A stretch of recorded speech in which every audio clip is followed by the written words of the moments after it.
This is Nir for Fansided. Take it away. I've heard before about how when you took on the project The Golden Compass, about how you felt, they rewrote the ending, they changed your direction. And now that you've got to do, the serious films, Right. not like very different from the comedies, American Pie and all that. Right. How do you feel this movie came from your vision and ended once you were done with production? Did it match 100% what you I think want? that it's really it's interesting. I do feel it's very personal. I felt a deep personal connection to this, being the son of a refugee, son of a World War II veteran. I think that eventually you have to give up total ownership of a film because you've got Sir Ben Kingsley, you've got Oscar Isaac, you've got all kinds of other stakeholders in the enterprise.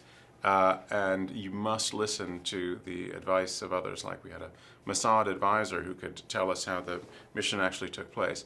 So eventually it's a collaborative situation, but it is, I think, as close to an honest telling of this story as I could come up with. So I feel very satisfied. And it was a very different experience. And of course there are different expectations placed on this than on a $200 million franchise.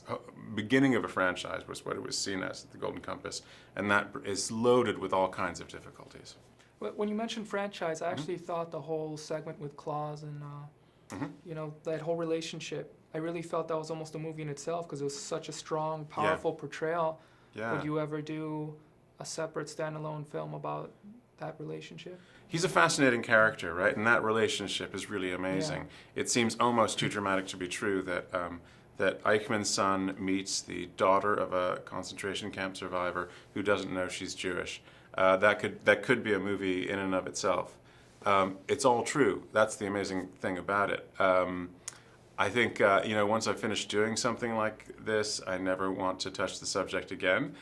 So no, but I do think that there was a different movie in that relationship. Did you test this movie all over in audiences with Israel as among the world? Because I know, I saw it here in New York, but I'm Right. curious, was there a different kind of reception depending on? It hasn't been tested in Israel yet.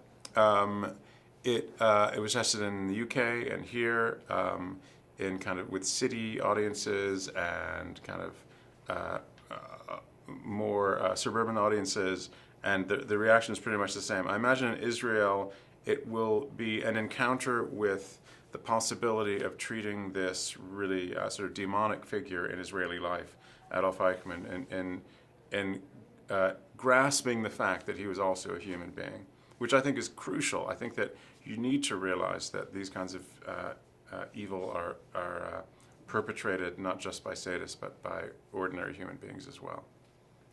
Thank you very much. Thank you. Appreciate it. Good questions. Thank you very much. Thanks.